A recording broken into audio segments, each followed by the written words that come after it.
Malcolm McLaren has had a blazing career since the early 70s that has spanned fashion, music, film, television, and perhaps most importantly, publicity.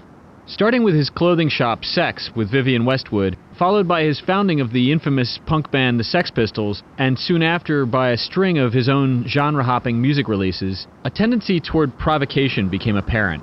McLaren's projects take off spectacularly due to his undying enthusiasm for culture, but then, just as the public catches a glimpse of the idea, he jumps clear and seems to relish in watching it all fall apart. This hit-and-run attitude has left behind what many in the media might consider to be a string of failures, and yet the influence of his work is hard to miss. From the look and attitude of punk rock, much of which came from him, to his early music experiments on records like Duck Rock in what we would now call mashups.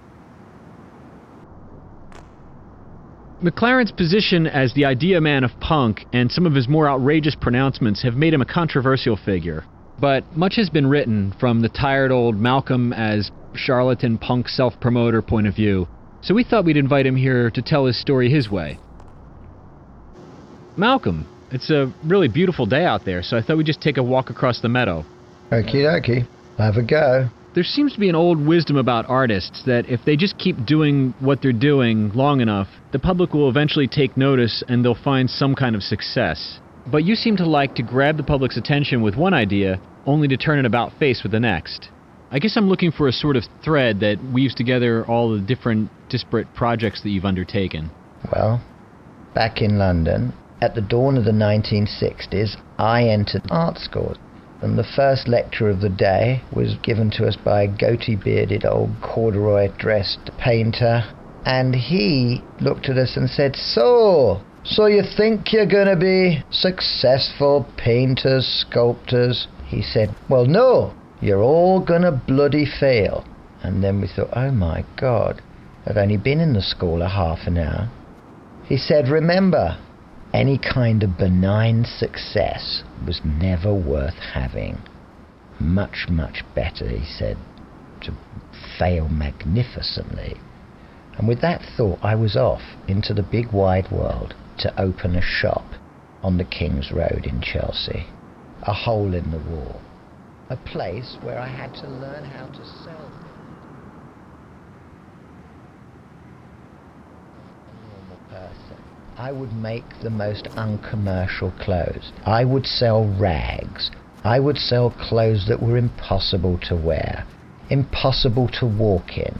My partner at the time, Vivienne Westwood, my friends, Jamie Reed, together we created all the ransom note lettering and various posters and graphics that leaned upon a lot of ideas that ran out of Paris in 1968, members of cultural subversive groups such as the Situationists. You know, we were all very conscious of the world becoming one vast planet of commodity makers and a world that was soon to become bereft of ideas. And we created a revolutionary state of mind, something that we had to defend at all costs. In doing so, I caused a rumpus by creating a gang of like-minded creatures, younger than myself, assassins, sexy young assassins, and I called them the Sex Pistols. They had, virtually by their look, left the real world and started another, one that was full of dreams and possibilities. Nothing seemed impossible anymore. And this set me off in the world where I could now act as a grand mismanager of events carefully constructed to create all the necessary chaos. We broke those barriers. We never worried about what was cool. We were very concerned to make what was uncool our absolute domain and made that uncool world incredibly noisy. I don't deny we had to do some incredibly dastardly things, but we could get there. And the ramifications are being still felt today. The Sex Pistols was indeed a magnificent failure. I think the old boy with the goatee beard who lectured me in art school would have been very proud of that. He said, we should never look at ourselves as commodity makers, but we should look at ourselves as idea brokers. Most of the world we live in today is a world of artifice, and a world in which we're never quite sure anybody's for real, because no one would take responsibility for any of their performances. You know, when their performance ends, it's no longer a commitment. Everybody's out to be merely cool. Whatever's decidedly cool is what everybody tries to be. People don't keep their passion for very long, so it's very difficult for any of us to understand what do people really believe in. So it's like karaoke in that respect. You see, the cool world became acceptable simply because the cool world was fashion, and fashion is utterly disposable. And what is very interesting now, I find, there's a new world emerging out of this karaoke world that I'm suddenly beginning to care about.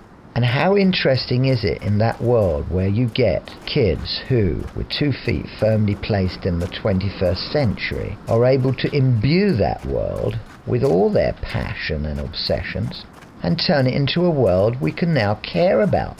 A world that seemingly can have more integrity than supposedly the physical world, which we've now decided is horrific. Simply karaoke, artificial, and a world that we feel is bereft of any real passion. A world that is simply there to sell you things.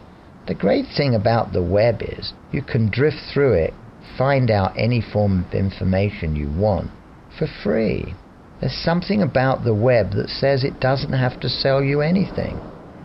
So the virtual world becomes a more comfortable world, a world where that outlaw spirit can exist, and a world where you can absolutely continue to have magnificent failures. A world where you can in truth become an artist again. A world in which the pre-teen generation are fast becoming Martians, you know, amongst their older tranquilized earthling pals. It's a world which they can hack into all known aspects of the commodified world, seizing the technology for themselves and turning it into art.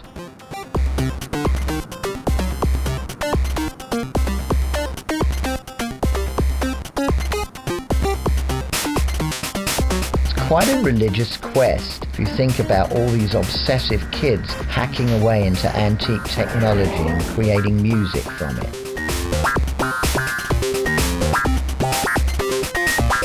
Converting old Ataris and Commodore 64s and even Game Boys into music-making machines, and in doing so expressing themselves with the bleeps and bloops into some strange language that ultimately starts to have a soul that hitherto before you never thought possible. Here, the corporate video game industry is suddenly being infected by rock and roll hooligans, and before we know it, we may have discovered that the intellectual vanguard is under 13. Can you imagine a world in which 13-year-olds are in control? Actually, yes, I can kind of imagine that.